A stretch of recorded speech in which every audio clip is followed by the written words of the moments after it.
Buenas noches. A nombre del Colegio Nacional y en especial a nombre de mis amigos, el doctor Ranulfo Romo, el doctor Pablo Rudomín y el doctor Luis Fernando Lara, también del Colegio Nacional, él nos acompaña allá abajo, les quiero dar la bienvenida a esta mesa redonda, a este diálogo en donde vamos a discutir un tema que ha sido de actualidad desde hace 300 años, en realidad, que es el problema de las bases biológicas de la información y el conocimiento. Todos sabemos que en la última década hemos atestiguado un fenómeno de explosión del conocimiento de los sistemas nerviosos, de conocimiento de los mecanismos celulares, disponemos de genomas completamente secuenciados de multitud de organismos. Cuando vemos las características de las proteínas expresadas que no conocemos del genoma humano, la mayor parte de ellas están en el cerebro, corresponden a tejidos cerebrales. Entonces, a pesar de un conocimiento extraordinario, a pesar de una serie de avances absolutamente deslumbrantes, nos encontramos con un desbalance enorme entre un conocimiento muy detallado, específico, con una serie de conceptos que siguen siendo válidos, con otros conceptos que se tambalean muy fácilmente y claramente con la necesidad de un enfoque multi e interdisciplinario sobre lo que entendemos como sistema nervioso y en especial como conocimiento y como información. Información es una palabra muy engañosa en biología, porque a veces tendemos a simplificarla simplemente como las secuencias de las bases que tenemos en el DNA, pero también hay información gestual, hay información que podemos derivar de los sistemas ecológicos que resultan de la interacción, y lo que es absolutamente asombroso, como todos ustedes saben, podemos recuperar información del pasado biológico. Yo, antes de comenzar este diálogo que esperamos sea muy activo, en donde van a participar además el doctor Carlos Belmonte del Instituto de Neurociencias de la Universidad de Alicante, que como tiene apellido de torero sabe capotear muy bien las cuestiones muy difíciles de las neurociencias, y también nos acompañan los doctores Federico Bermúdez y Jorge Vargas del Instituto de Fisiología Celular de la UNAM. Pero aquí, antes de comenzar a entrar en detalle, quiero hacer una confesión. Y voy a repetir lo que alguna vez dijo un amigo muy querido del Colegio Nacional, Luis Felipe Rodríguez. Hay tres grandes temas que a todo estudiante le interesan, que son el origen del universo, el origen de la vida y el origen del hombre. Para aprenderse el origen del universo uno necesita saber cosmología, moverse en un área que va entre la metáfora, la poesía, la física y unas matemáticas a veces no tan obvias, y entonces yo decidí que eso era muy fascinante, pero que me iba a hacer a un lado. Para conocer el origen del hombre, es decir, el origen de la humanidad, uno necesita realmente saber mucha antropología, mucha fisiología, muchas neurociencias, mucha historia de la cultura, que pueden ser fascinantes, pero que yo decidí cuando era estudiante que me tenía que hacer a un lado. Y el origen de la vida me pareció el más sencillo. Y muy consecuentemente con esa decisión, a lo largo de toda mi carrera científica, he eludido sumergirme en los textos de las neurociencias, porque estoy tan seguro que la fascinación es tan grande que para mí serían el canto de las sirenas y me perdería. Sería el fin de mis PRIDES, del SNI, etcétera, porque se queda uno atrapado en un tema así.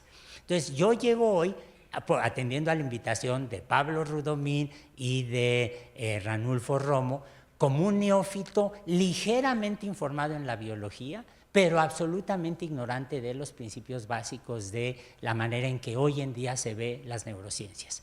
Habiendo comenzado así, voy a seguir un orden absolutamente cronológico y le voy a pedir primero al doctor Rudomín que nos diga algunas cosas de las notas que preparó desde hace tiempo. Después le voy a pedir al doctor Ranulfo Romo que las desarrolle, después le pediré al doctor Belmonte que continúe, y luego vamos a abrir un diálogo sobre todo con los colegas, los amigos que mencioné que están sentados en la primera fila. Muchas gracias. Muchas gracias, supongo que se oye bien, que me pusieron aquí el micrófono porque tengo la manía de hablar lejos.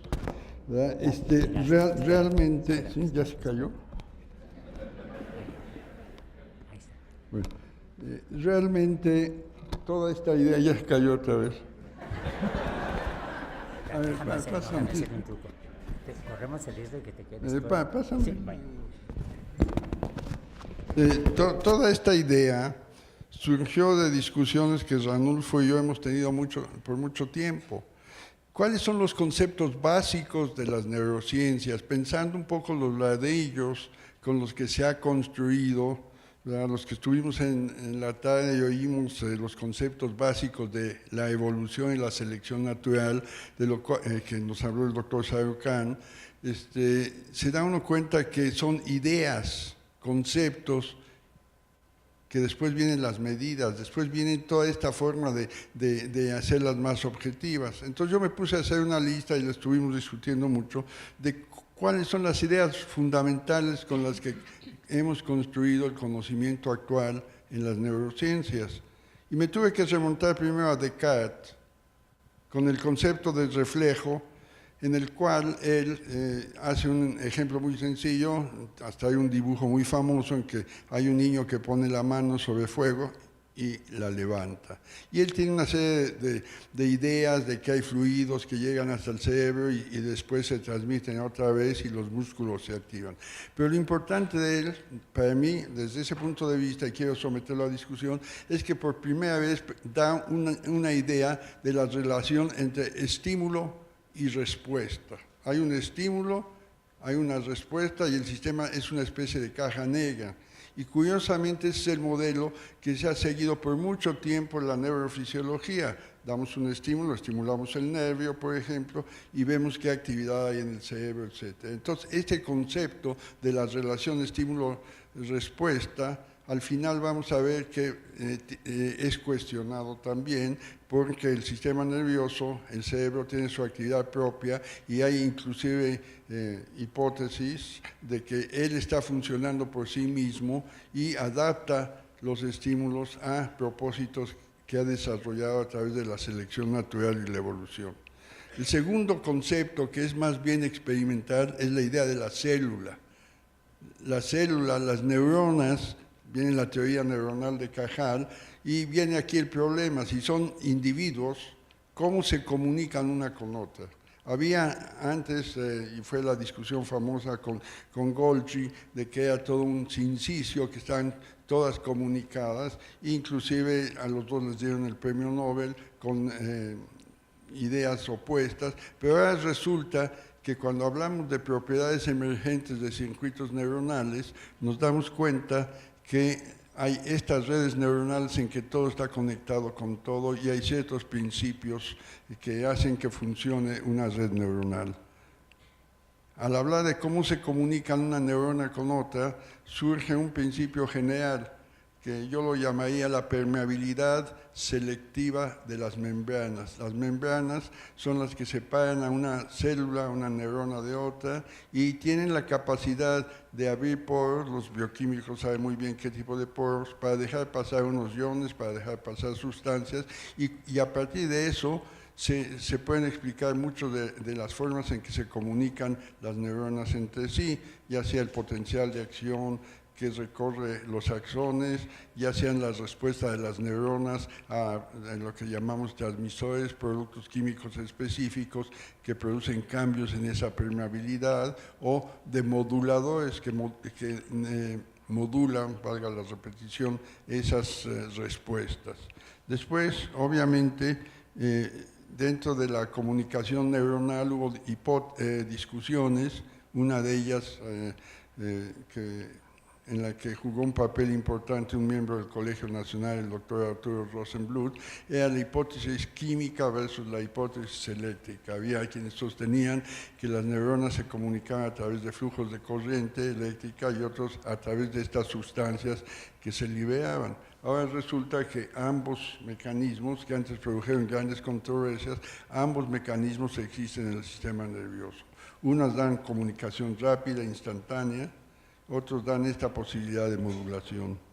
Otro concepto que yo pienso que es fundamental, el de homeostasis. Todos los mecanismos neuronales que se han generado en el cuerpo, pero en el cual el sistema nervioso juega un papel importante, de esta tendencia, como lo llamó Claude Bernard, de conservar el medio interno constante. Mecanismos que se activan de tal manera que nos dan una cierta estabilidad que permite el funcionamiento adecuado del cuerpo. Por ejemplo, cuando nos falta oxígeno, se activan receptores en el seno carotídeo y se activa la respiración, aumenta la frecuencia cardíaca, etc.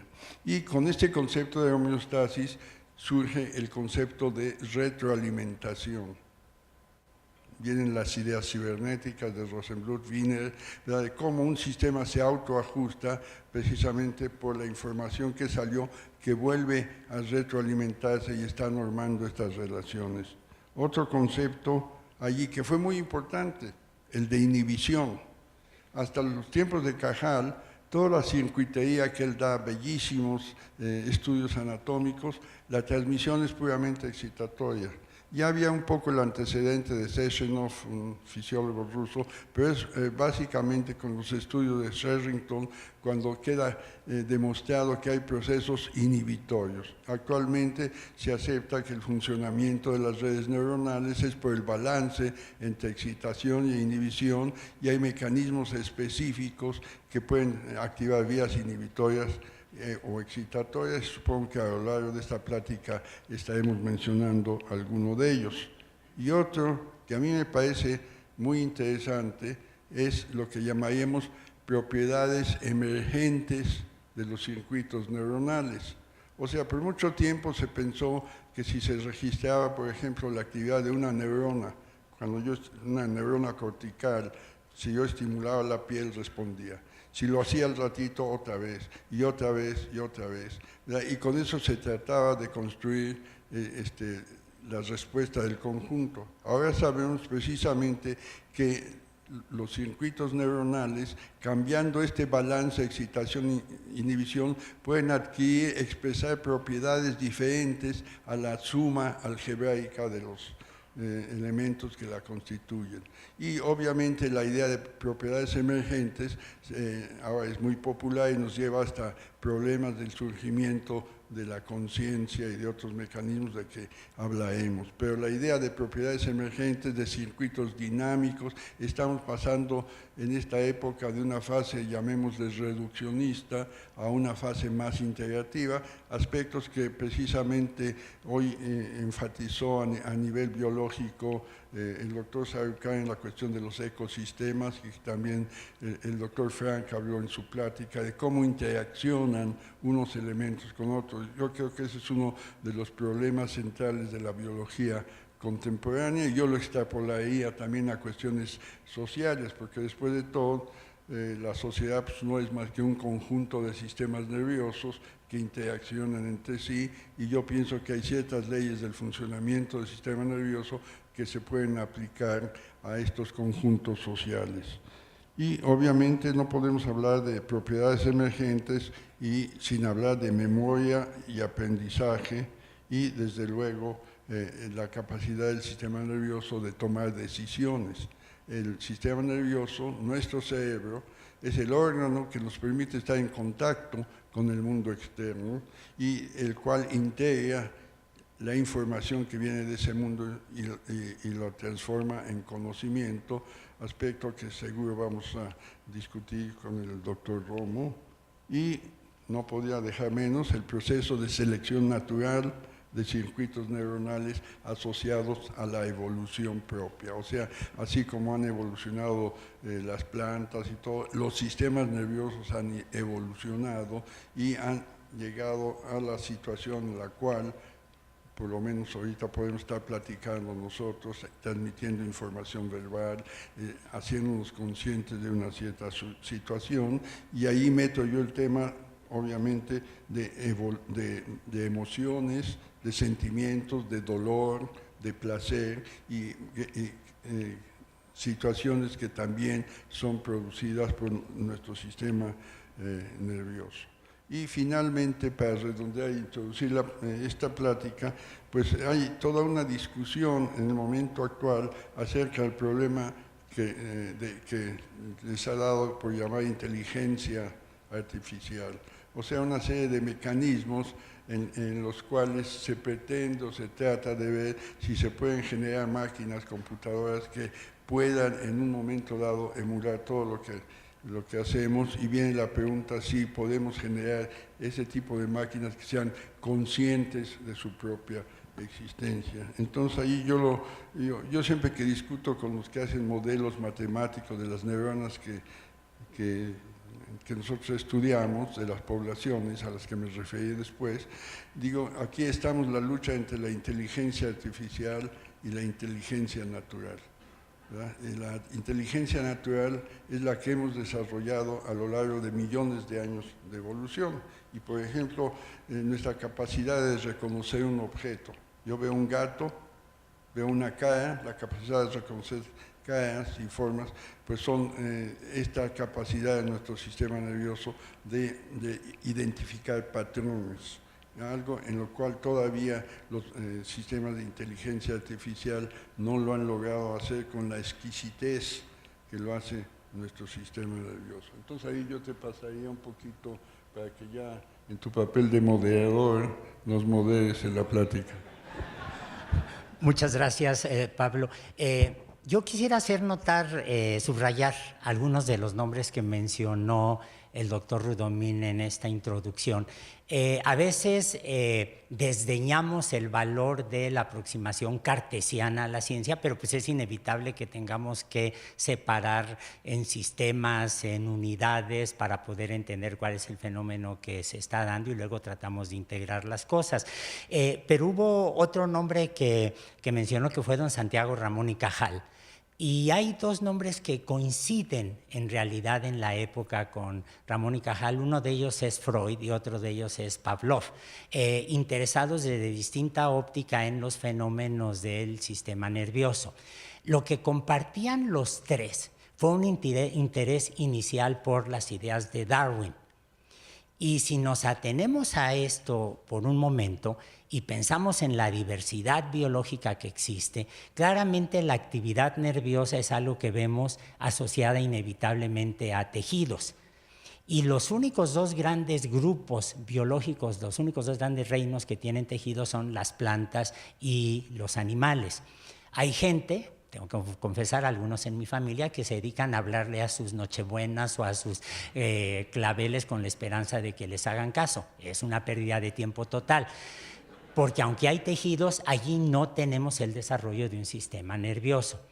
Lo que uno puede afirmar es que el sistema nervioso es un rasgo típicamente animal, que requiere de la diferenciación de tejidos, requiere la diferenciación tisular, y curiosamente el grupo más cercano a los animales que nunca desarrolló tejidos son los hongos. Y esto lo digo como una provocación gastronómica, porque seguramente aquí hay muchos vegetarianos que comen quesadillas de huitlacoche sin el menor pudor y se están comiendo lo más cercano a un bistec. Pero si ustedes se fijan, en el caso de los hongos nunca vemos esa auténtica formación de tejidos. En el caso de los animales sí.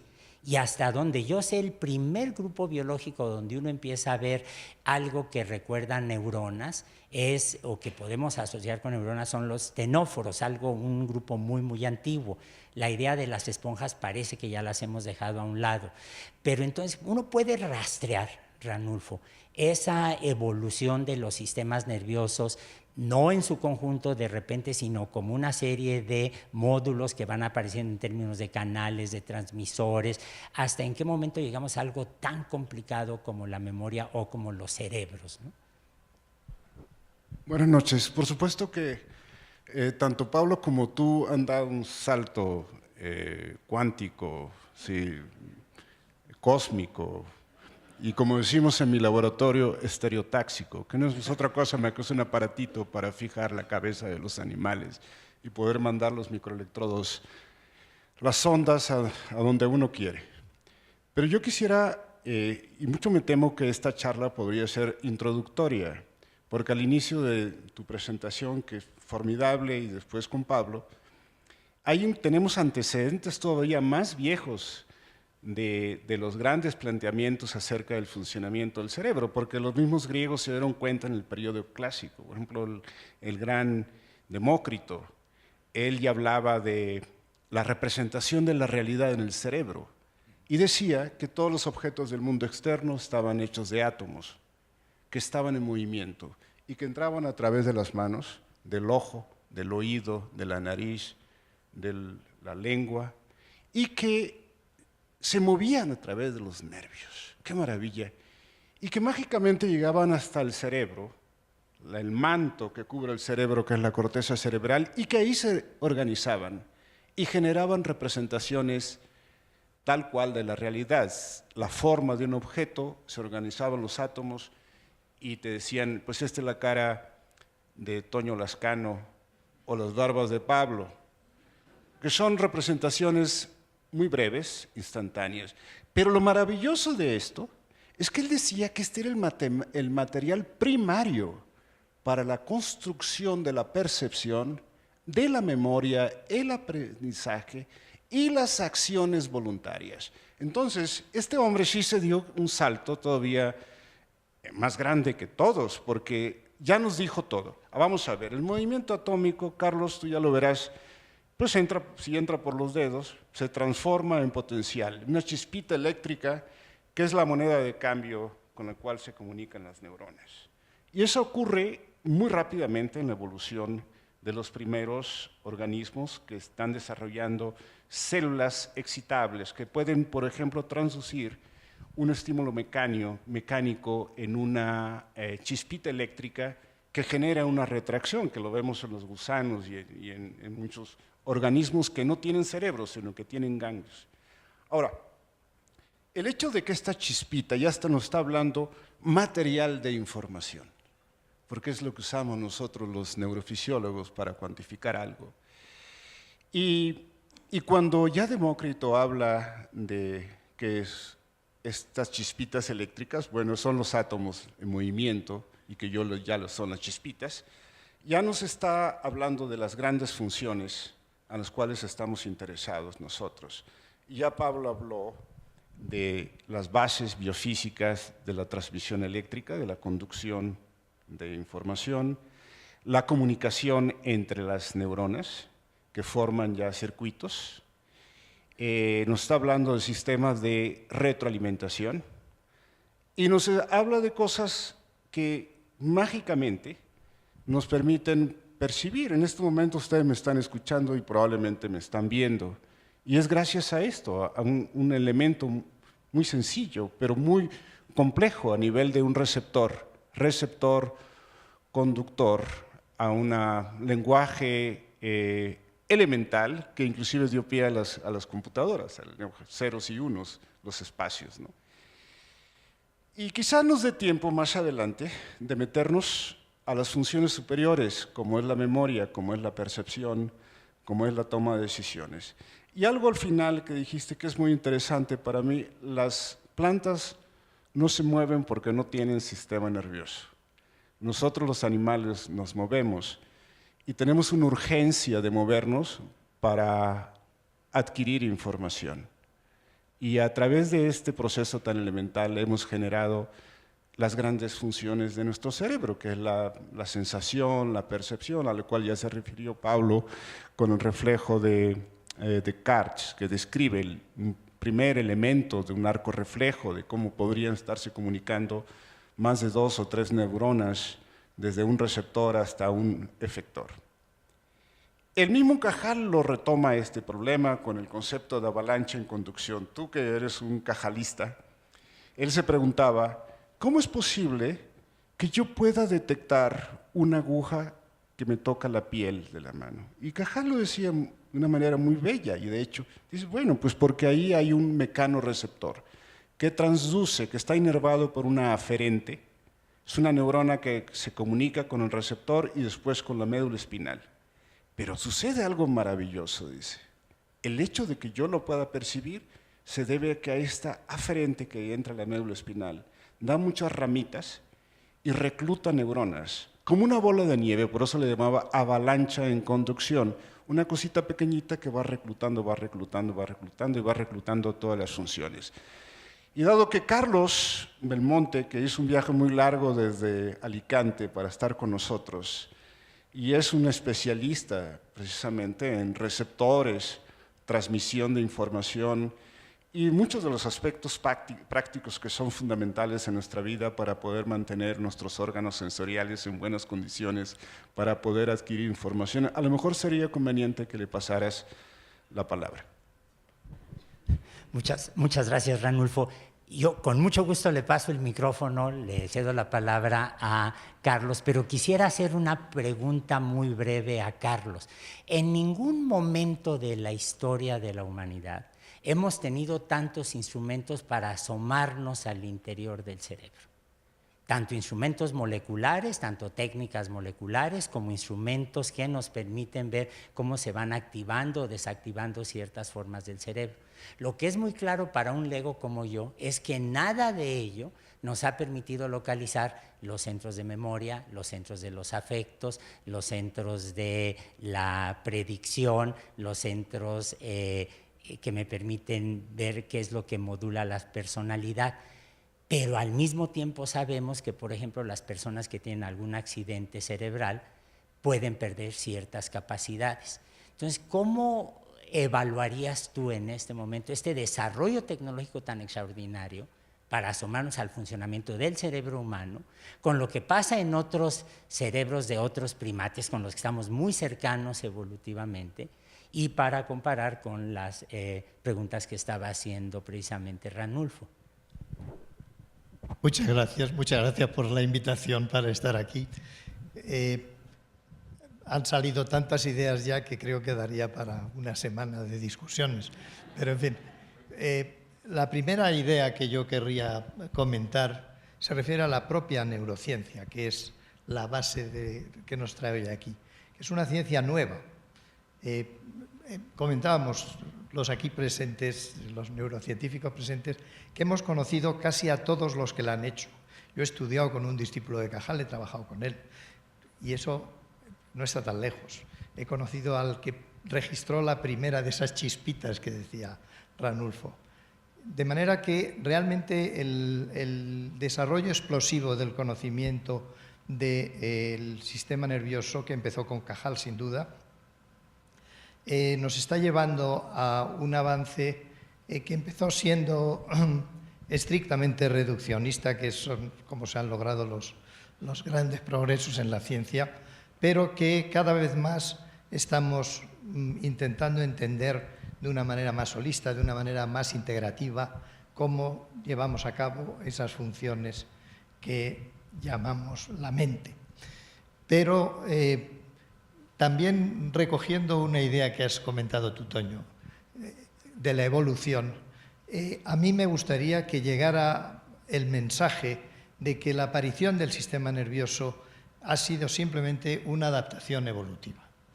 Es decir, lo primero efectivamente es la necesidad de detectar los cambios en el medio exterior que aparecen en especies muy primitivas, que lo tienen las plantas también ya.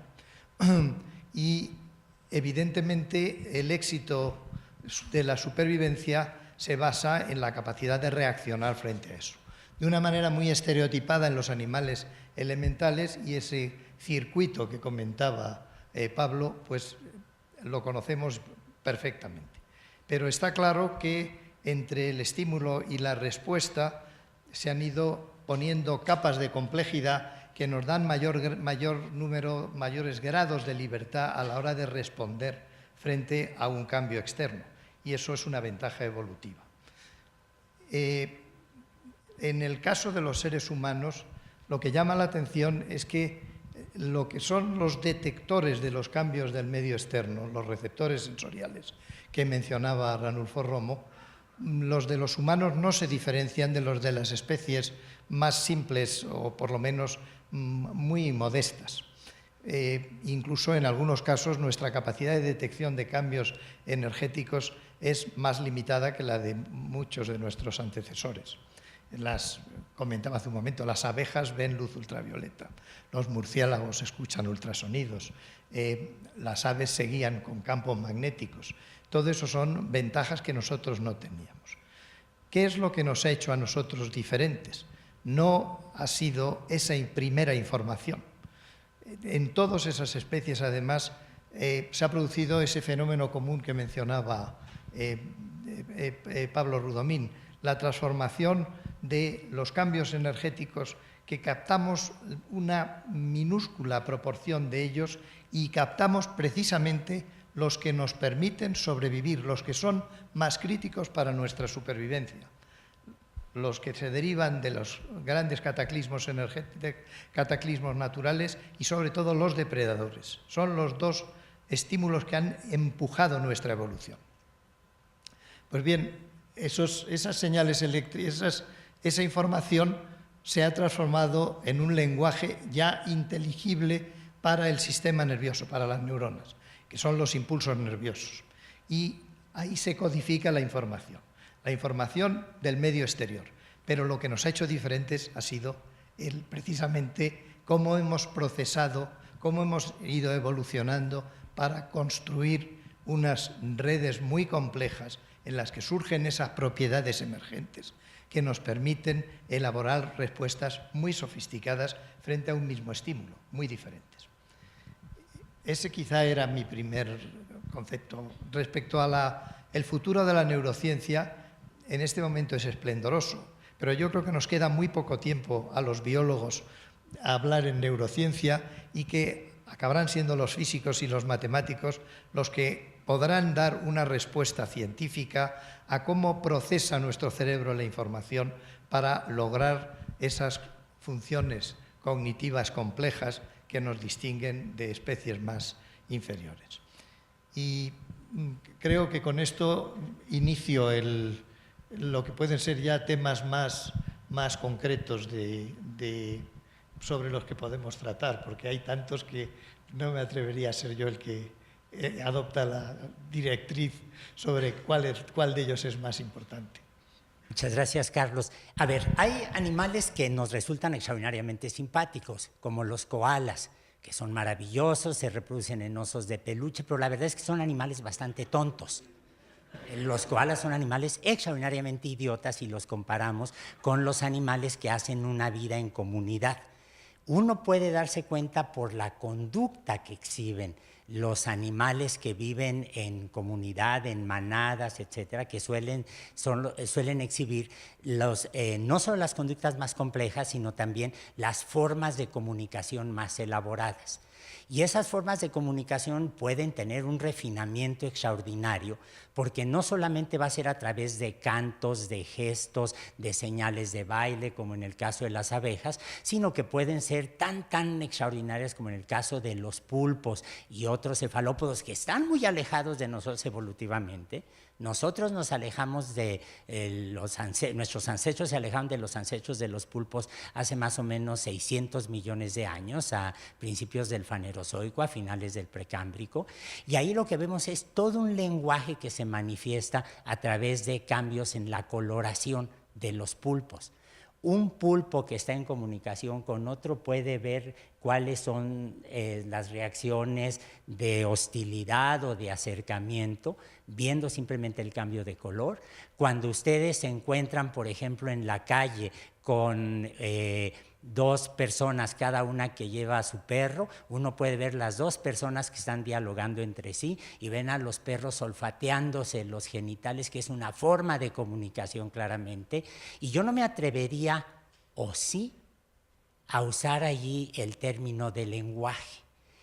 El lenguaje como una propiedad característica de sistemas nerviosos muy elaborados, muy refinados evolutivamente. Y yo le pediría a nuestro amigo y colega, el doctor Luis Fernando Lara, que es miembro del Colegio Nacional, que también se le invitó con mucho gusto a participar en esta mesa redonda, pero prefirió ver los toros desde la barrera, quizás porque había un Belmonte acá arriba, a que diera alguna opinión al respecto sobre la relación de las lenguas como una forma extraordinariamente refinada de actividad cerebral. Gracias. Pues sí, en todo caso soy un espontáneo frente a los verdaderos toreros, porque realmente yo como lingüista todavía siento que tenemos muchísima distancia en términos científicos como para que seamos capaces de entablar un diálogo útil con este ámbito de las neurociencias. Ahora que estaban hablando, estaba yo pensando en dos temas. Por un lado, han estado hablando de información, han estado hablando de percepción, de detección. De lo que todavía no se habla es de cómo es posible que toda esta información en este momento nos la estén transmitiendo ustedes mediante un sonido que se organiza de cierta manera y que nos permite a nosotros ir construyendo conceptos que son relativamente parecidos a los que ustedes tienen. Y el ser relativamente parecidos me parece que es muy importante, y así son todas las lenguas. Nunca vamos a poder construir una lengua tal que nos permita estar seguros de que lo que dice A lo entienda exactamente igual B. Yo también creo que la facultad del lenguaje es un fenómeno de adaptación. Y precisamente estaba yo pensando en el momento en que decían que hay una chispita que prende una neurona, y decía Ranulfo, es volver a las computadoras a ceros y unos. Uno de los teóricos de la lingüística, que a la vez fue psicólogo, Carl Bühler, decía, el principio de todo lenguaje es una diacrisis. Es decir, se trata de distinguir algo diferente de otra cosa. Y entonces, claro, podríamos suponer que la adaptación que dio lugar a la facultad del lenguaje es una adaptación que consiste ante todo en una diacrisis. Estamos en una situación en la cual hay algo que nos va a cambiar nuestra percepción de esa situación.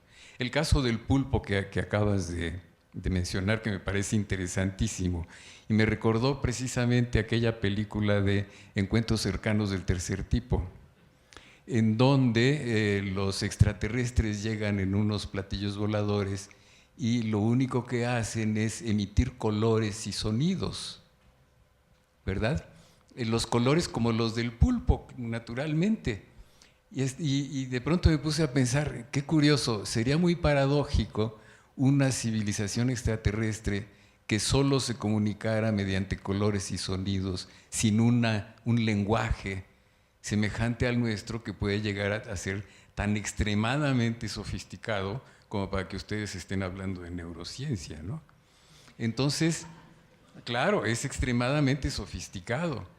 Entonces, digo, a lo mejor esa civilización extraterrestre era muy poderosa en tecnología, pero paupérrima en lenguaje, ¿no?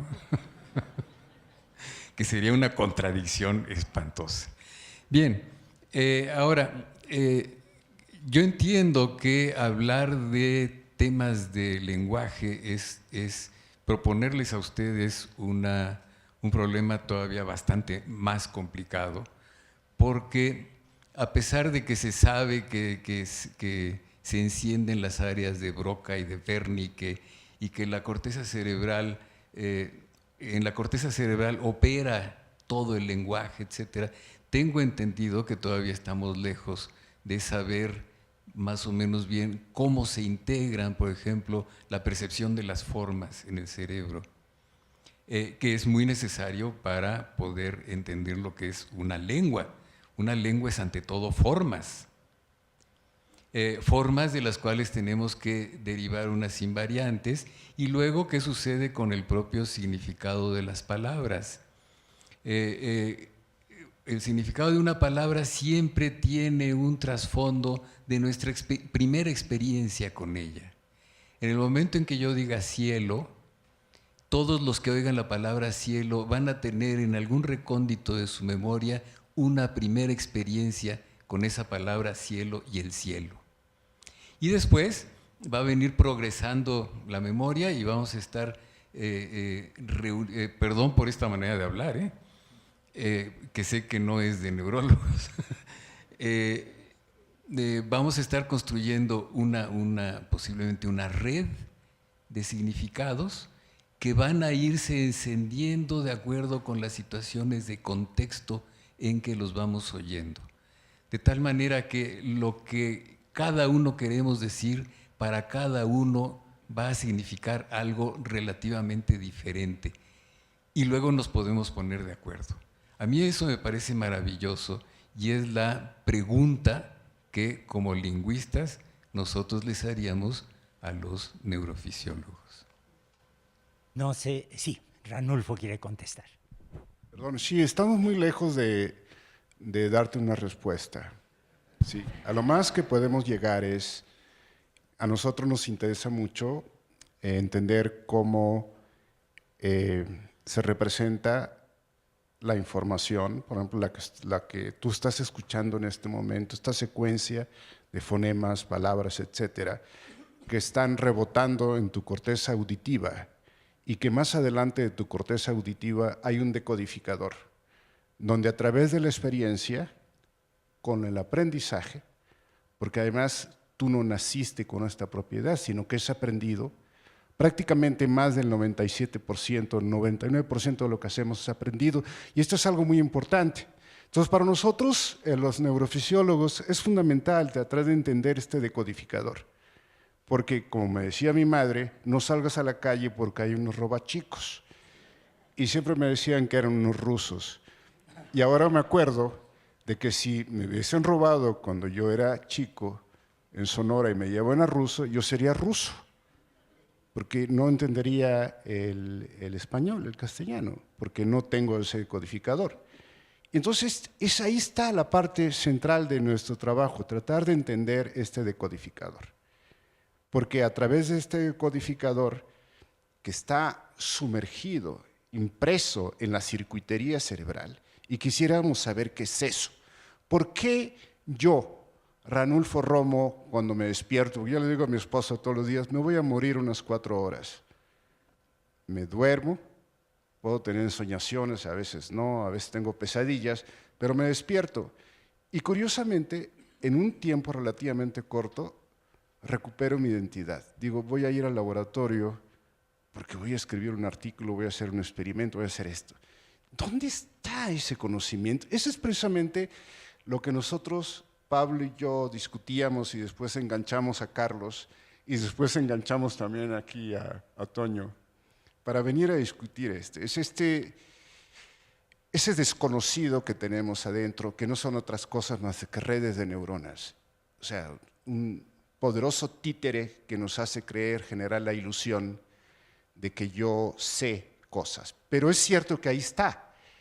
Y tan es así que cuando tú eres médico, cuando te despiertas y ves un problema médico, tu cerebro se enciende, pero no naciste siendo médico, ni siendo político, ni siendo neurofisiólogo, ni siendo lingüista como tú, ni nada.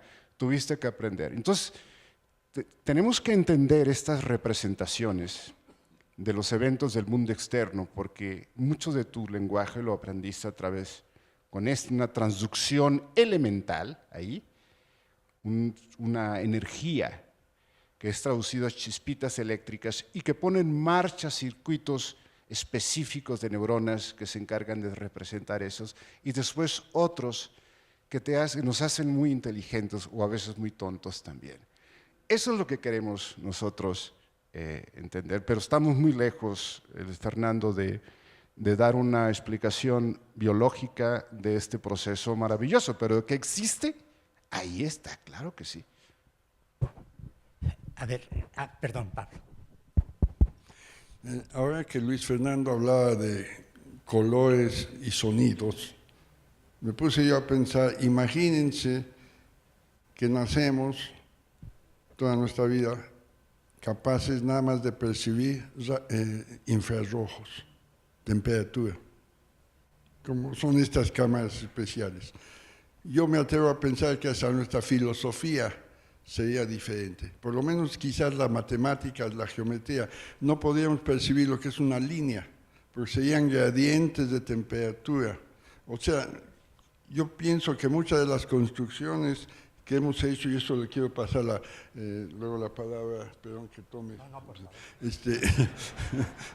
a Carlos, es cómo estamos construyendo, porque imagínense, nada más vemos en infrarrojo, si yo tengo la misma temperatura que el medio ambiente, no me detectan. Entonces, el concepto de movimiento, serían estelas que quedan. Es decir, yo creo que la impresión que tendríamos sería completamente diferente a lo que estamos viendo. Y sí me gustaría que en esta cuestión de los receptores viene esta idea, es lo que nos permite sobrevivir, lo que nos permite. Esta definición de ver líneas la considero yo adaptativamente importante a esta capacidad de nuestros antepasados de brincar de un árbol a otro, ¿no? Si vean temperaturas, si vean eso, no veo cómo lo podrían haber hecho. No sé si podías especular un poquito en esa cuestión. Perdón. A ver, ya que está justo, Pablo, me atrevo a quitarte el micrófono un minuto, ya que estás tocando este tema, porque, a ver, hay un caso famosísimo en la literatura que es Rimbaud. Rimbaud, que a los 16 años es el mejor poeta de París, decide que ya hizo todo lo que tenía que hacer y entonces se va de pirata y de traficante de armas y de traficante de esclavos al África y luego se muere a los 32 años. Un poco como Pancho López, la figura esa mítica del norte, ¿no? Que a los 5 años ya se había casado, a los 10 ya había tomado una hacienda y se muere creo que a los 15. Rimbaud decía explícitamente, y eso es fascinante, que a él sonidos de letras y de palabras le traían a la mente colores y que eso explica en buena medida, cuando uno piensa en este fenómeno, la armonía, la belleza y la difuminación, si me permiten, ¿se dice así? ¿Se difuminan? Sí. Cómo se van difuminando algunos de sus poemas del principio al final, que es precisamente lo que tú estás diciendo, esta asociación que en otros momentos llamaríamos, supongo que patológica, entre estar asociando sonidos, colores y salirse del rango de lo que la mayor parte de las personas percibimos. ¿O me equivoco? No. Precisamente las sintesias es justamente eso, y de hecho se está estudiando mucho el que determinados estímulos evocan sensaciones que de manera natural lo son por otras, es decir, olores que provocan experiencias visuales, auditivas, etc. Pero a mí me gustaría ir, para no perdernos en el mar, creo que es importante que se sepa que la neurociencia está intentando entender cómo funciona el cerebro, en el sentido de cómo la operación de la mente tiene un sustrato biológico. No buscamos porqués, buscamos cómo. Y tú me preguntabas antes, ¿hay unos centros? No hay centros, por eso no los encontramos, porque no hay centros. Lo que hay son circuitos que tienen una plasticidad tremenda, que van al conectarse generando nuevas propiedades, las propiedades emergentes que mencionaba, que son nuevas funciones y que nos permiten responder de una manera diferente o incluso funcionar autónomamente. Otra cosa que es importante es que el cerebro no surge, no es cuando nacemos, ni siquiera cuando tenemos ya 2 meses de vida intrauterina, una estructura en blanco, en la que toda la información viene en el periodo postnatal, ni mucho menos. Una gran parte de nuestros circuitos están programados genéticamente y se han ido transmitiendo, y eso es lo que nos ha dado la ventaja evolutiva. Por supuesto, como decía muy bien Ranulfo, la experiencia, la información que llega después es crítica. Yo siempre digo que es mucho más crítica para estropear el cerebro que para arreglarlo.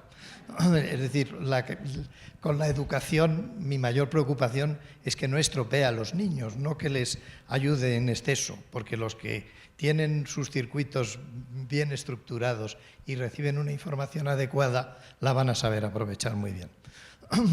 Pero creo que es importante eso, y lo que estamos tratando es todas esas tecnologías nuevas, son las que nos están ayudando a entender cómo funciona ese conjunto de neuronas. Estamos hablando de 70.000 millones es en este momento el número de neuronas que se calcula en el cerebro humano en el último cálculo que he leído yo.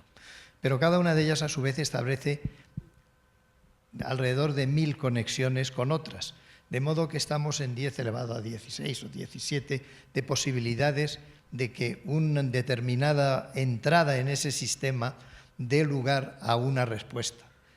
Son tantas las posibilidades que, por eso decía yo que creo que solo cuando dispongamos de máquinas que nos permitan recoger esa información, la que recibe nuestro cerebro, e intentar averiguar cómo se organiza, podremos tener un análogo, un sustrato material claro, comprensible para nosotros, de nuestro cerebro. Lo que pasa es que tampoco lo vamos a poder entender, porque es que simplemente va a ser tan complejo como es nuestro cerebro, de modo que es filosóficamente un problema.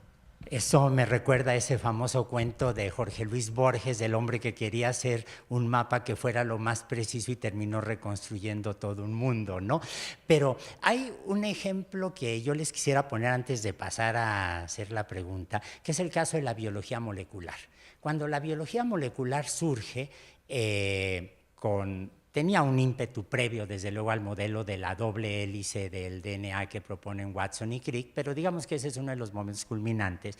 Inmediatamente un físico, porque esos son como el perejil, están en todos lados, inmediatamente se le ocurre que eso hay que leerlo como si fuera un código, y el físico es Georges Gamow, un hombre deslumbrante, con una inteligencia extraordinariamente plástica, que desafortunadamente al final padeció un Alzheimer absolutamente devastador para él, para sus amigos, para sus alumnos, y Gamow introduce una idea que ya había jugado Schrödinger con ella, que era la idea del código. Y esto coincide precisamente, como bien decía Pablo Rudomín, con el momento en que Norbert Wiener y don Arturo Rosenblum, miembro de este colegio, estaban jugando con esa misma idea. Y una pregunta que se hacen muchos historiadores es hasta qué punto fue don Arturo y no Wiener el que desarrolló la idea del código. Pero se dan ustedes cuenta que hablo de código en computadoras y todos pensamos inmediatamente en el código genético. Y la influencia que tuvo lo que en esa época se llamaba cibernética, después el desarrollo del cómputo, en los modelos de expresión de la información genética, a veces fue más negativo que positivo, porque ciertamente tuvo un impulso inicial que fue muy bello, pero también las máquinas no están evolucionando ni tienen la plasticidad que tienen los seres vivos. Y yo a veces me pregunto si no estamos pidiéndole demasiado a los físicos, a los matemáticos o a las computadoras, esperando un santo grial que no va a llegar por allí, sino que puede llegar por el lado de la biología. Y yo le quisiera preguntar a Federico Bermúdez y a Jorge Vargas, quienes son del Instituto de Fisiología Celular, que trabajan en estos temas fascinantes, que nos dieran su punto de vista. Muy bien, mi nombre es Federico Bermúdez, trabajo en el Instituto de Fisiología Celular, y yo quisiera, para mezclar un poquito la mesa de discusión con lo que había planteado hace unos momentos otra persona, el hecho del lenguaje con las neurociencias, y creo que es un punto muy importante para el futuro de las neurociencias. Como decía Ranulfo, no hemos podido contestar todavía cómo logramos, a través de la experiencia, captar los símbolos del lenguaje y usarlos en nuestro beneficio. Pero hay un tema muy importante con el lenguaje que nos lleva a las neurociencias, y es un tema que es muy vigente, y es la conciencia. La conciencia es fundamentalmente esa relación del lenguaje y el cerebro. ¿Por qué lo digo? Porque la evolución, y creo que ese es el paso más grande, hasta donde yo podría ver, me atrevo a decirlo, dentro de la evolución, el lenguaje y la conciencia. ¿Y por qué lo digo? Porque el lenguaje nos hace diferentes, como el golpe divino al humano que nos aparta de los demás seres vivos. A pesar de que hay un lenguaje, como tú mencionabas, Antonio, el lenguaje de los animales, existe este lenguaje, pero no es el lenguaje que nosotros hemos desarrollado a través de las presiones evolutivas, probablemente. De tal manera que este lenguaje es justamente, digamos, como la última pregunta, la última frontera que tenemos que desarrollar en las neurociencias. Y aquí hay un elemento muy importante para describir lo que es la conciencia y a través del lenguaje, y es la memoria. Voy a ser un poquito voy a desviar, pues, porque es el tema que yo trabajo y es el tema que a mí me gusta, y por lo tanto quisiera hablar un poquito de lo que es los procesos de memoria. Los procesos de memoria, pues como ya lo había dicho Ranulfo, es a través de la experiencia, pero curiosamente la experiencia nos va forjando nuestras personalidades, nuestras conciencias. ¿Por qué? Porque esa experiencia que vamos logrando a través del tiempo nos va forjando como personas, como individuos, y nos va haciendo diferentes unos de otros. Justamente dentro del campo de las neurociencias existen modelos en los cuales se puede impedir o se puede modificar estos tipos de memoria y podemos nosotros estudiar de alguna forma este tipo de elementos que están formando la memoria. Existe un caso muy famoso, y dado que Toño nos ha platicado de algunos casos, es el caso HM, que seguramente ustedes han oído hablar. Es una persona que no podía formar nuevas memorias, una persona que tenía una lesión en una área particular del lóbulo temporal y no era posible que formara nuevas memorias, a pesar de que podía recordar todos los eventos que habían sucedido en su niñez, pero no podía formar nuevas memorias. Y esto ha traído como colación una gran investigación, en particular sobre el lóbulo temporal y los circuitos y la circuitería que está involucrada en el lóbulo temporal como consecuencia de la memoria. De tal manera que el reto más importante para tratar de entender cómo participa el lenguaje en las neurociencias es justamente cómo el lenguaje nos da la diferencia de los demás seres vivos en términos de la conciencia. ¿Y qué es la conciencia? Simplemente reconocernos a nosotros mismos como individuos, como seres distintos, y nuestras experiencias poderlas evocar en un determinado momento, y eso es lo que nos hace el distintivo de humanos y nos permite tener la conciencia. Eventualmente, se ha hablado de inteligencia artificial, eventualmente podría llegar a tener la conciencia de la inteligencia artificial, es el reto que todavía no sabemos. Como alguien había dicho, Pablo dijo, tiene una gran dificultad para memorias de reconocimiento las máquinas y no pueden establecer una clara distinción de las cosas y no pueden reconocer muchas cosas. De tal manera que el gran reto de la inteligencia artificial es justamente memoria y conciencia. Muchas gracias, Federico. Antes de pasarle la palabra a José Vargas, me pide Ranulfo aclarar algo, decir algo. Sí. Un minuto. Es que es importante porque tú estuviste hablando del código genético y estábamos hablando aquí también del código neuronal que nos interesa. Yo me vi confrontado con este problema en 1997. Estaba tan excitado que basándome en el código genético, donde sabemos que una serie de secuencias de aminoácidos pueden producir una proteína, o pueden producir un soma, pueden hacer que tus ojos sean azules, etc. Entonces yo trabajando en el laboratorio descubro el código neuronal que era muy idiosincrático porque dependía mucho de la experiencia del individuo, lo que estaba interpretando. Entonces lo decodifiqué perfectamente bien y entonces se lo inyecté al cerebro, a las neuronas. Y a maravilla que el sujeto reporta las percepciones que tenía cuando se le presentaban los estímulos neuronales. Yo me excité muchísimo, dije yo, pero qué maravilla. Estoy generalizando, casi me emparejo junto con los genetistas. Pero rápidamente me di cuenta de que había una variedad de códigos neurales. Y esa era la trampa que me ponía el cerebro y que fue maravilloso. Fue una lección perfecta, porque entonces me di cuenta que el tejido, las neuronas, que si bien cuando nosotros hablamos del código neuronal nos basamos en las chispitas eléctricas, una serie de secuencias temporales de estas chispitas que en su conjunto sabemos que son responsables de una percepción, por decir algo.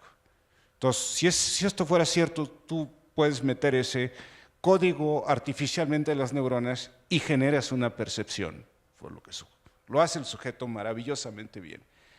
Pero no va más allá de eso que hace, que es exactamente como con el lenguaje, es muy idiosincrático. Y esto me lleva a la observación de Federico sobre esto, la función del lóbulo temporal en en la evocación, la formación de memorias. Lo maravilloso de todo este asunto es que Brenda Miller, que estuvo involucrada casi 100% en esto, trabajó con Penfield, el neurocirujano en Montreal. Entonces Penfield se confrontó con un problema maravilloso. Agarraba sujetos epilépticos y para quitarles el trozo de tejido epiléptico que estaba en el lóbulo temporal, lo que hacía era darle unos choquecitos eléctricos. Y entonces, lo que observa él es que tenía una casuística de 30 sujetos y los 30 sujetos eran diferentes. Por ejemplo, si tenía un carpintero en la sala de cirugía y le daba las mismas chispitas eléctricas artificialmente a esa zona del cerebro, el sujeto empezaba a evocar martillos, clavos, madera, etcétera, etcétera. Entonces venía después con un político que tenía supuestamente una crisis epiléptica y quería evocárselas, y entonces en la sala de cirugía el político comenzaba, señoras y señores, para el 2018, vamos, etcétera, etcétera. Y después venía le tocó una religiosa, una monjita, que tenía, pues él pensaba que tenía un foco epiléptico ahí, le da sus choquecitos eléctricos y la señora comienza a rezar. Entonces, esto es maravilloso. Está inmerso el código neuronal, es la moneda que utiliza las neuronas para comunicarse y formar las redes y formar la identidad a la cual se refiere Federico, pero cada una es distinta por la forma de cómo los circuitos son entrenados. Creo que me excedí más de un minuto. Pero creo que todos te agradecemos que lo hayas hecho, por favor. Sí, yo nada más quisiera… Doctor José Vargas, del Instituto de Fisiología Celular. Recalcar algo que dijo el doctor Belmonte y también Ranulfo, Federico, que no nacemos… O sea, hay cosas que ya están resueltas, que fueron problemas filosóficos de siglos, desde Demócrito, como decía él, Platón, y que están resueltas. Por ejemplo, no nacemos como tablas rasas. Nacemos primero con una serie de reflejos, como ya lo dijo Pablo, ¿no? Que están desde Descartes, los empezó a observar, y Sherrington pues hizo un libro voluminoso describiendo todos. Y si uno va a la Wikipedia, le dicen al neurólogo los 400 reflejos que tiene que incitar en un paciente para revisarle su sistema nervioso. Pero hubo algo más ahí que los etólogos le llamaron Fixed Action Patterns en inglés, patrones de conducta fijas, que cada especie tiene una serie de ellas, y que los fisiólogos les llamaron centros generadores de pautas o de patrones de disparo neuronal. Que nacemos, por ejemplo, cuando el pediatra analiza al bebé, lo pone así, boca abajo, y el bebé inicia la locomoción. Si lo echas al agua, nada. Si le das el dedo pulgar, succiona. Por supuesto, nacemos sabiendo respirar. Lo de la locomoción, dependiendo de qué especie es. Por ejemplo, si un venadito nace hoy y no puede seguir a la madre caminando, se lo comen. Eso tranquilamente. Nosotros, pues, nos consienten, tenemos un gran periodo de desarrollar, y algunos terminan basquetbolistas, otros bailarines de ballet. Es algo increíble, que es un circuito innato que heredamos de muchos millones de años y que sigue, ¿no? El milagro, como se ha dicho, es el habla, pero no tanto. Los delfines se llaman por su nombre, tienen su nombre y se comunican por ondas sonoras. Y el lenguaje corporal, que si lo establecemos formalmente es el lenguaje que usan los sordomudos, lo pueden aprender los chimpancés. Hay un ejemplo, Nimi Chimsky, que aprendió a hablar con lenguaje de señas y se podía comunicar. Y hay un fisiólogo japonés que se le antoja, me causan gracia sus trabajos y los voy a ver siempre a los congresos, pero les enseña a los monos carpintería, a manejar herramientas, algo de mecánica, ¿sí? Y lo aprenden los monos y se comunican con él. De hecho, cuando pierde su financiamiento el que estaba tratando de hacerle hablar a Nemi Chimsky, pues se le quitan al mono y lo llevan a un laboratorio de microbiología. Horrible, porque pues era infectarlo con cosas y probar vacunas y demás. Y pues él ya tenía una relación con el mono, entonces lo va a visitar un día. Y el monito le dice con señas, sácame de aquí. ¿Sí? Entonces, eso de que no tienen lenguaje, pues es algo que habría que analizar. Ahora, lenguaje hablado, hay especies que hablan, aunque no entienden, por ejemplo, los pájaros, los loros, y hay especies que entienden mucho de lo que decimos, pero no hablan, como los perros. Y hay gente que se ha dedicado a seguir qué grupos o circuitos neuronales han en cada una de estas especies, porque tenemos nosotros ambas cosas, entendemos y hablamos, y resulta que los mismos genes, los mismos grupos neuronales, más o menos, en ciertas áreas del cerebro muy conocidas que ya se hablaron acá, son las que se activan en las diferentes especies estas, ¿no? Entonces sí hay ahí mucha teoría que ahora está siendo estudiada. Se ha propuesto, las teorías están propuestas. Y una de ellas, pero no quiero alargarme, en inglés en la Wikipedia se puede buscar como cell assemblies, que no lo puedo traducir en español, sobre todo en la UNAM, porque sería asambleas celulares, estaría terrible. Entonces nosotros en español les llamamos ensambles, para no meternos en problemas, que tienen unas leyes de cómo se forman y cómo se establecen. Y por eso este es carpintero y este es esto. Y lo bonito de la teoría de Piaget, por ejemplo, es que empiezan no con circuitos nuevos. El juvenil en desarrollo, de la especie que sea, empieza haciendo ensambles con los que nació, con los circuitos con los que ya nació. Empieza combinándolos. Claro, en especies de primates, la corteza prefrontal es como todo un área de experimentación donde ahí se forman muchos de los circuitos nuevos. De hecho, no sé si lo saben, pero los primates, los simios grandes, digamos, los homínidos y los homíninos, tienen unas neuronas especiales que aparecieron de largo alcance en la corteza cerebral, que son las neuronas de von Economo. Se les llaman así, porque lo descubrió este hombre. Y este hombre era psicólogo en el siglo XIX, o sea que hizo un gran descubrimiento. Ya se vio en los primates mayores, en el hombre, en la corteza prefrontal dorsal, en el área insular y en el mismo lugar en los primates grandes. Pero hace muy poco tiempo se describieron en los cetáceos.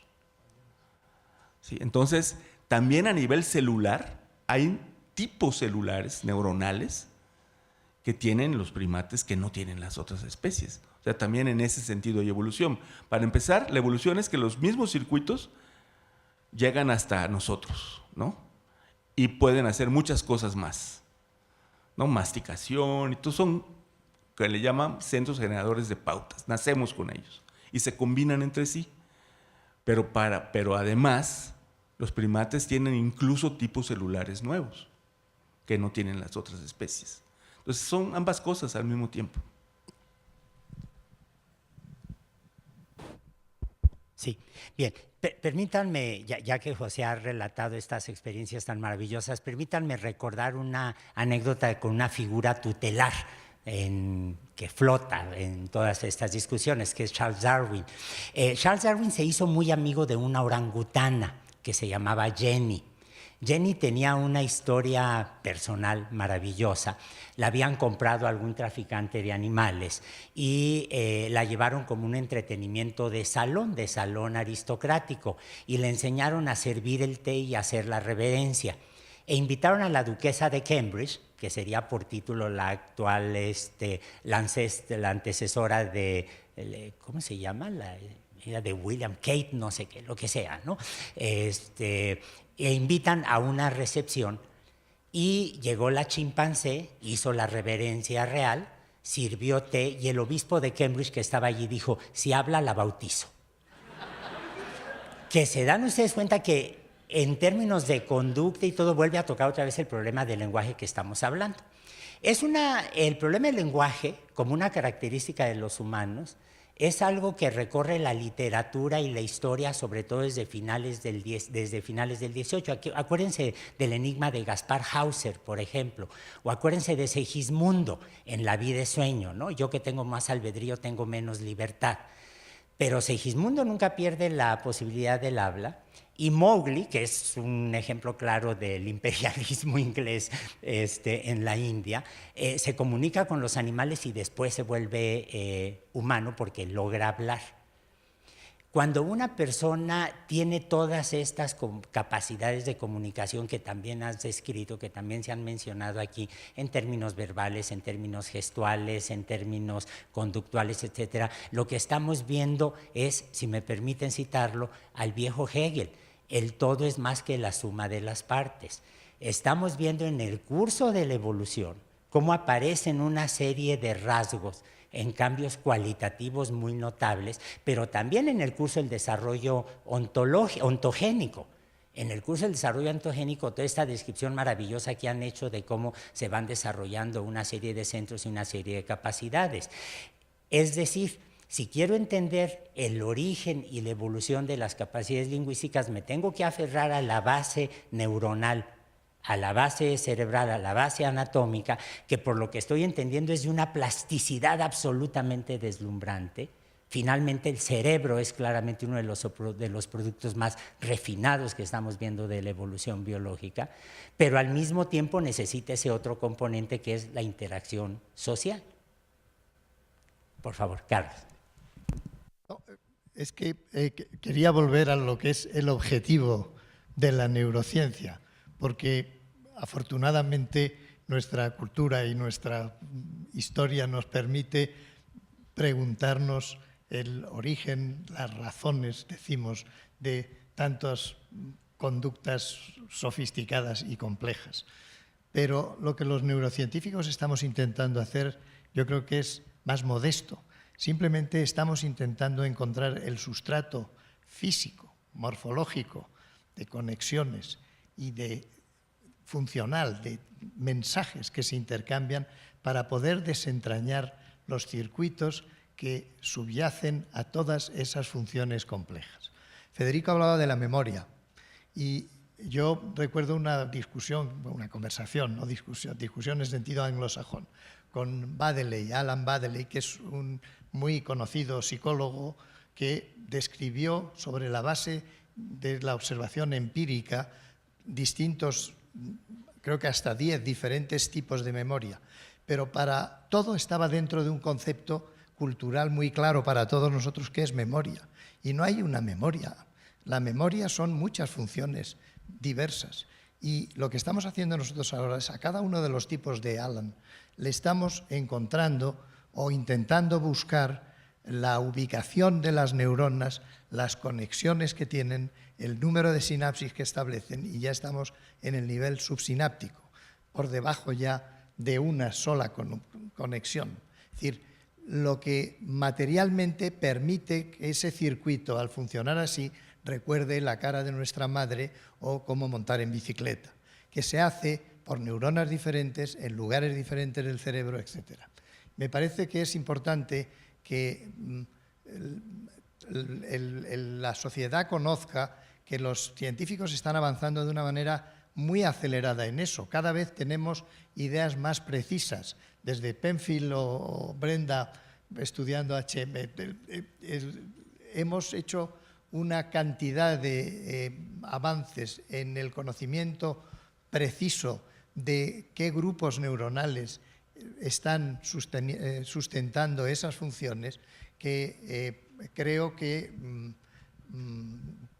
va a cambiar profundamente nuestra sociedad, porque estamos hablando de muchas cosas, no hemos hablado de emociones.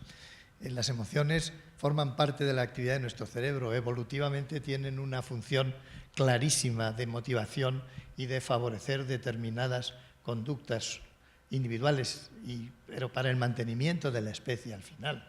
Y esas determinan y condicionan absolutamente en la manera de funcionar, de responder las neuronas responsables de lo que llamamos la cognición.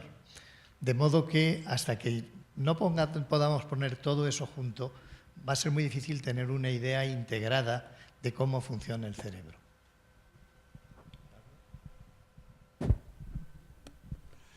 Vaya problema en que estamos metidos, ¿verdad? Pero yo estaba pensando un poco en lo que dijo Ranulfo. ¿Por qué si yo estimulo aquí, con estos circuitos neuronales, siento tacto? Si estimulo aquí, veo luces. Si estimulo aquí, oigo sonidos. Sin embargo, los circuitos neuronales, hasta donde sabemos, son muy parecidos.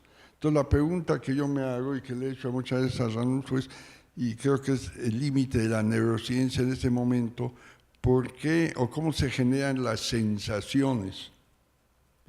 ¿Por qué sentimos?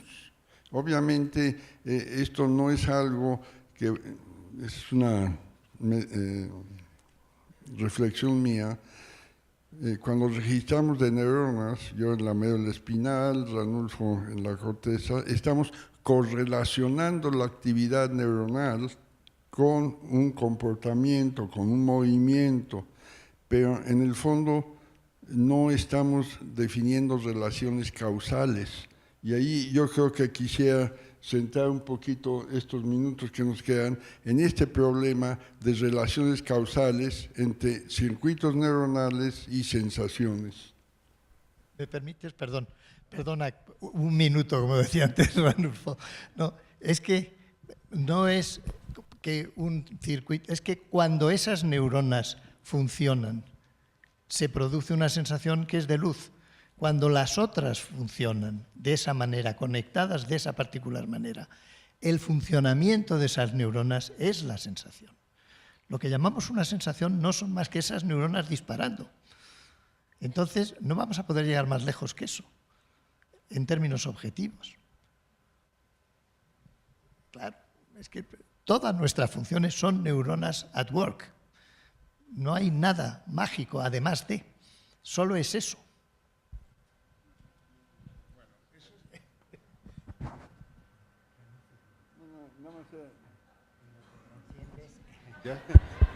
No, el postulado yo quiero que lo hagamos explícito.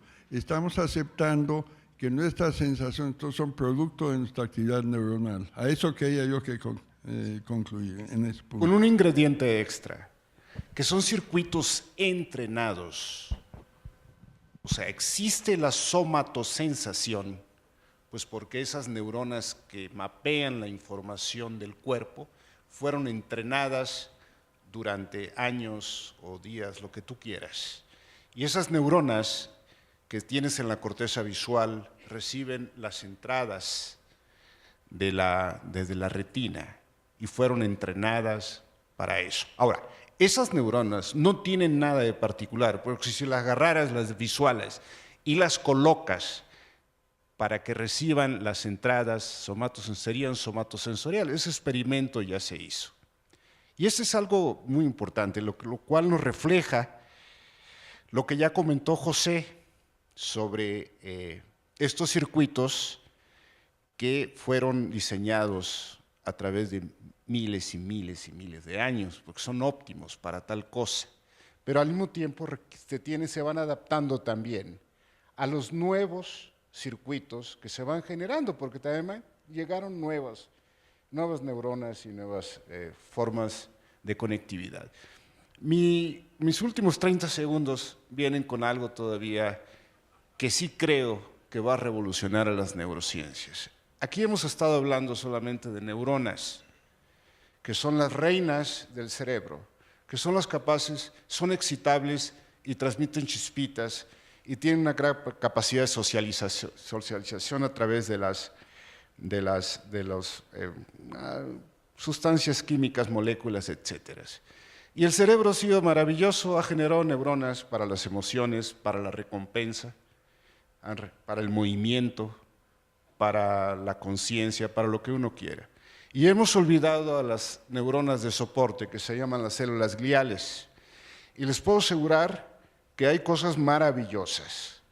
Muy probablemente esas células gliales que no son las neuronas y que se les ha dado un papel secundario, son las responsables de la memoria de largo plazo de nosotros, por ejemplo, y que además, a su vez, regulan a las neuronas. Entonces se forman unas cosas muy complicadas ahí, pero muy interesantes. Y finalmente, no hay que olvidarse que el cerebro, para expresarse, requiere del cuerpo y de las glándulas. Y ahí fue donde se equivocaron nuestros ancestros, los griegos. Por eso decían que las emociones estaban en el estómago y no sé qué cosa en el corazón y otra cosa en el colon y qué sé yo más. Gracias. Ya. Bien, miren, yo supongo que ustedes deben compartir la fascinación por los conceptos, las discusiones, las dudas, las certezas que se han expresado aquí. Yo quisiera resumir brevemente algunas de las cosas que se han dicho, afirmando que a pesar de las enormes dudas que tenemos sobre el origen, la función del sistema, sobre el origen y la función del sistema nervioso, todo lo que hemos oído es una reafirmación clara del éxito intelectual, científico, cultural tan extraordinario que significa presentar una visión materialista, evolutiva, en la cual cualquier concepto metafísico sobra para entender lo que hay en el cerebro. Reconocemos muy abiertamente nuestra ignorancia en muchas áreas, no solo de la anatomía, de la función, pero si se dan cuenta ustedes, cada artículo de investigación, cada libro de neurobiología, cada conferencia sobre neurociencias que se hagan son en realidad un canto a una visión materialista y evolutiva del sistema nervioso. Creo que sobre eso hay un consenso general. Y eso nos da precisamente una guía intelectual de cómo seguir avanzando hasta llegar a estos puntos tan asombrosos que a mí me han dejado atónito y que estoy seguro que a todos ustedes les han generado certezas y les han despertado dudas. Vamos a dedicar la última media hora de este diálogo a tratar de responder a preguntas y comentarios que vengan de ustedes, pero sí les quisiera pedir que fuéramos concretos para poder permitir que el mayor número de los asistentes puedan participar. Recordándoles, si me permiten hacerlo, que intervenciones muy largas podrían haber sido extraordinariamente valiosas, pero entonces los hubiéramos invitado acá. Yo creo que hay más preguntas que certezas y les pediría que se concentraran en ellas. Si son tan amables, por favor. Buenas noches. Primero que nada, gracias por la conferencia y por todos los campos a los que nos estamos inmiscuyendo pues, con este tema. Hace rato una personalidad de este lado comentaba que hay varias acciones locomotoras que ya son como naturales. Por ejemplo, en un bebé, cuando nace, dice que lo ponen cabeza abajo y si lo meten al agua, él nada o pone las acciones como para nadar. Entonces, de esta manera, pues yo creo que con cada bebé que hagan ese experimento va a repetir la misma acción. Y espero que se vaya a entender mi pregunta. En una conferencia del doctor Ranulfo Romo veía un cuestionamiento que decía, ¿libre albedrío o títeres de las neuronas? Yo me pregunto, si estos comportamientos son tan comunes desde la historia evolutiva que tenemos, si a los bebés de hace muchísimos años también los pones a hacer esa acción como de ponerlos cabeza abajo y nadar, entonces yo me preguntaría, ¿somos realmente títeres de las neuronas o las neuronas son títeres de la evolución? Bueno, voy a tratar de contestar lo más rápido posible. Hay un filósofo, el planteamiento filosófico que es el que tú das lo responde William Barrett con un chiste. Dice, ven un joven asaltando a una viejita, lo arrestan. ¿Por qué asaltaste a la viejita? Porque mis neuronas prefrontales se comunicaron con las frontales, con las motoras le dieron la chispita a las de la médula, las de las médulas movieron mis manos y le arrancaron la bolsa a la señora. Ni modos, eso pasó. Pero hay casos más graves que que están en un libro de neurociencias reciente que hace poco compramos Ranulfo y yo, de Sapolsky, que trabaja en la amígdala, por ejemplo, en centros de las emociones, donde están los circuitos de las emociones y las cortezas que están conectadas con ella. Y es el caso de aquel tipo que se subió, tuvimos uno reciente, pero voy a hablar del que ya se estudió, que se subió a una torre en la Universidad de Berkeley en San Francisco y se empezó a disparar a la gente, mató a 14 personas, ya había matado a su madre y a su novia. Pero él dejó una carta. Decía, por favor, hágame una autopsia, porque yo no quería hacer esto. Y entonces, alrededor de la amígdala, encontraron un glioma. Y la pregunta es, ¿nuestras técnicas nos van a dejar ver cuando juzguemos a alguien o las acciones de alguien sus circuitos, a ver en qué están diferentes o qué tienen de patológico? Entonces, ese es un caso extremo. Ahora, que existe la voluntad y el libre albedrío está discutido por un señor que se llama Libet. Y dice, la voluntad no es que tú sigas tus impulsos, es que los frenes, que los vetes. Eso es lo que te permite vivir en sociedad, desde los primates hasta nosotros. O sea, si pasa una muchacha guapa, no le grites tonterías. Puedes verla, pero por favor, sé educado. Si tienes que presentar examen de fisiología el lunes, por favor, el viernes ponte a estudiar. Cuando te llamen tus amigos y te digan, vamos, hay pachanga, hay fiesta. No, tengo que estudiar. Eso es tener libre albedrío. Y Kant lo menciona como la libertad es poder frenar los impulsos. Eso es lo que hace los seres que viven en sociedad, en manadas o en sociedades. Hola, hace poco el doctor Belmonte mencionó que las sensaciones son cadenas de neuronas reaccionando y esto, ¿no? Entonces mi pregunta es, ahora podemos estar grabando todo lo que está ocurriendo y lo podemos transmitir como una sucesión de bits. ¿Las neurociencias tienen algo que decir acerca de la relación entre contenido de información en el sentido de bits y nuestras percepciones, sobre todo auditivas y de imágenes? Bueno, yo creo que la tecnología está imitando de manera bastante imperfecta todavía lo que hace muy bien el cerebro. Es decir, que el análisis de lo que da lugar a una sensación como experiencia cognitiva, dése cuenta que eso ocurre en menos de un segundo, en milisegundos literalmente. Se lleva a cabo todo el proceso que nos acaba haciendo decidir que lo que estamos viendo es la cara de fulano y no la de mengano. Y lo que están haciendo las máquinas ahora es imitar eso. Y uno de los progresos yo creo que está ocurriendo en inteligencia artificial precisamente es que los ingenieros que trabajan en ello han buscado analogías con los procesos de organización de la información que utiliza el cerebro. No sé si Ranulfo, que es un verdadero experto en eso, quiere añadir algo más. Bueno, no tanto como eso, pero esto sí nos lleva al punto que no discutimos aquí. Si alguna vez podremos generar una conciencia artificial, que es probablemente la última de las respuestas que podríamos dar, asumiendo, como ya lo dijo Carlos también, que podemos entender esta madeja de 70.000 millones de neuronas multiplicadas a la 10, la potencia 10, no lo sabemos.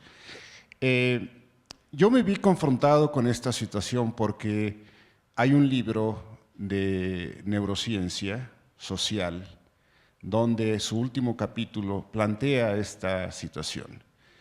Y bueno, el editor de Oxford University Press me pidió que por favor escribiera el prólogo de ese libro. Y entonces cuando llegué al último capítulo, pues ya no pude más, pues porque le tengo mucho miedo a las máquinas. Y lo único que se me ocurrió, así como Carlos Estorero, historié la pregunta, Y recordé muy bien que cuando Julio Verne sacó su libro, Una expedición imaginaria a la Luna, en 1867, me parece, todo el mundo, la sociedad dijo, eso es imposible. 100 años después, el hombre estaba pisando la Luna. Pues llegué a la conclusión que esta era una cuestión de tiempo. Yo creo que sí.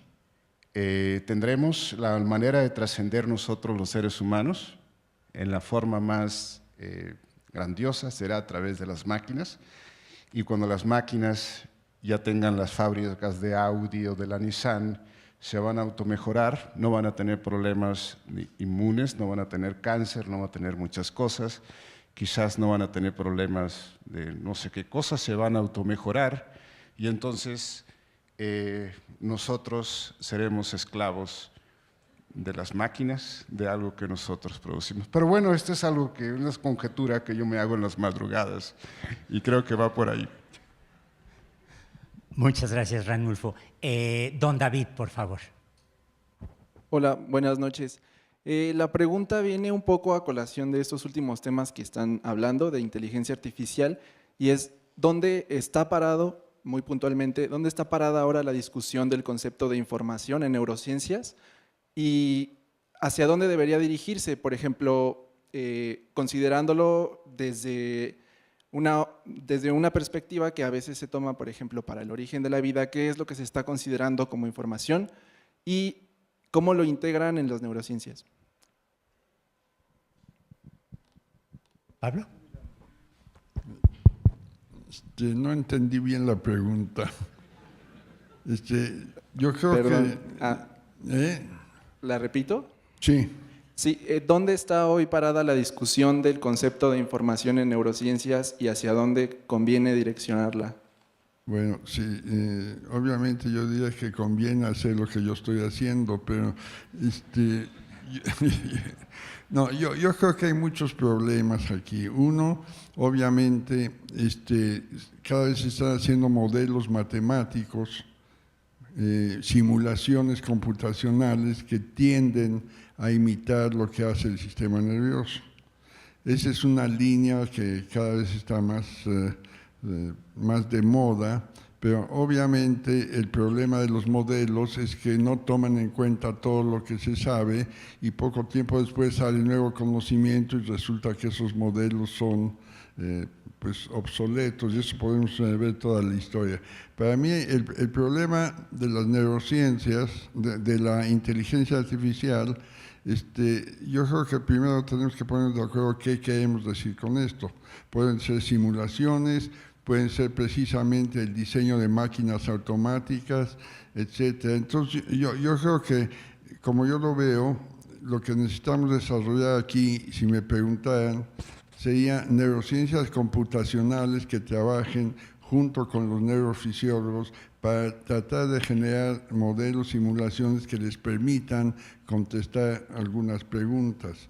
Y para mí las preguntas más importantes son, y yo creo que es un concepto que podemos generalizar, que estamos lidiando con muchas variables al mismo tiempo. La tecnología nos permite tener una cantidad de datos enorme y eso está pasando en la cuestión ambiental, en la cuestión ecológica. Estamos lidiando con grandes cantidades de información y no tenemos los conceptos ni los modelos teóricos para lidiar con eso.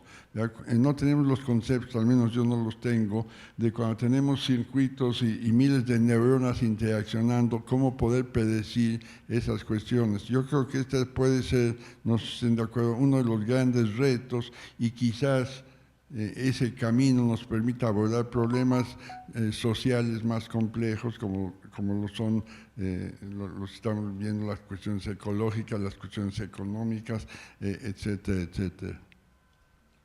Creo que Carlos quiere decir algo más. Ahí tienes un micrófono a tu lado, Carlos, por favor. No, quería comentar en esa discusión respecto al cerebro y la máquina, que no olvidemos que el cerebro es el producto de una evolución y que la evolución no es particularmente inteligente, simplemente su éxito está en sobrevivir, de manera que muchas de las propiedades que ha adquirido el cerebro y que han podido ser útiles para un determinado periodo del desarrollo de la especie humana empiezan quizá a convertirse en un obstáculo para los desafíos del futuro. Al reproducir las máquinas, nuestro cerebro en una máquina, en primer lugar el nivel de complejidad que mencionaba el doctor Romo, que dado nuestro conocimiento real de la biología de nuestro cerebro, quedan, yo diría, décadas y décadas y décadas antes de que nos podamos acercar a un modelo medianamente realista, pero quizás soy un poco pesimista. En todo caso, si algunas de las características de nuestro cerebro no quedaran reproducidas en una máquina, a lo mejor tendríamos grandes ventajas. No tendríamos racismo, no tendríamos una agresividad desatada por unos estímulos muy estereotipados y que nos hacen responder de modo negativo desde un punto de vista social, e incluso el problema de nuestra propia inmortalidad, pues si al final la parte que yo considero mi yo pudiera quedar en una máquina, sería inmortal, estaría siempre ahí. La película Matrix creo que se dedica a presentar realmente eso. De modo que me parece que estamos en un momento muy crítico y con unas grandes posibilidades y grandes desafíos éticos particularmente. El problema del libre albedrío, el problema del determinismo en determinadas conductas, en lo que está genéticamente determinado, no lo podemos quitar hoy por hoy. Y los límites de poder hacerlo, que cuando lo podamos hacer, van a ser muy discutibles.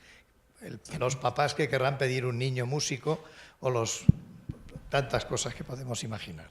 En fin, simplemente yo, con esto termino mi intervención, quería decirles que la neurociencia es, por eso, la disciplina, yo creo que con más futuro, con más desafíos y más apasionante, al menos para los que la cultivamos.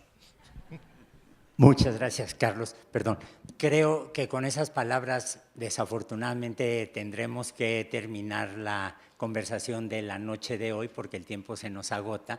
Yo simplemente quisiera decir que cada época tiene sus metáforas. Vivimos rodeados de teléfonos celulares, de laptops, de memorias que cargamos al cuello en un USB. Pero en la Grecia clásica hubo la metáfora sobre la memoria, que consistía en imaginar que era una especie de edificio donde había muchas habitaciones y en cada habitación iba guardando uno sobre las repisas distintos recuerdos. Y hay una anécdota muy famosa cuando se quema una biblioteca en Atenas y hay una sensación de desolación entre los hombres cultos de la época. No menciono a las mujeres porque esas tenían un papel totalmente secundario en la Grecia clásica, en la Grecia helenística. Y Alcibíades, el famoso Alcibíades, que era un poco vándalo, pero al mismo tiempo un discípulo bien amado de Sócrates, dice, no importa que se hayan quemado los libros, yo tengo en la memoria varios de esos cuartos guardados y puedo recitarles la Ilíada, puedo recitar la Odisea, puedo recitar la Batracomaquia sin ninguna dificultad. Yo espero que en una habitación muy grande de las memorias individuales de quienes nos han acompañado el día de hoy, quede el recuerdo de esta espléndida sesión que ha sido extraordinariamente estimulante para todos nosotros. Creo que la enorme cantidad de preguntas que se han generado es la mejor respuesta que podríamos tener cuando se convocó a esta conversación. Y por ello, a nombre del Colegio Nacional y en particular a nombre de mis amigos el doctor Rudomín, el doctor Romo, el doctor Lara, del mío propio, le quiero dar las gracias al doctor Carlos Belmonte, que toreó con mucha elegancia las preguntas del día de hoy, a los doctores Federico Bermúdez, al doctor José Vargas y a todos ustedes por su asistencia. Muchas gracias.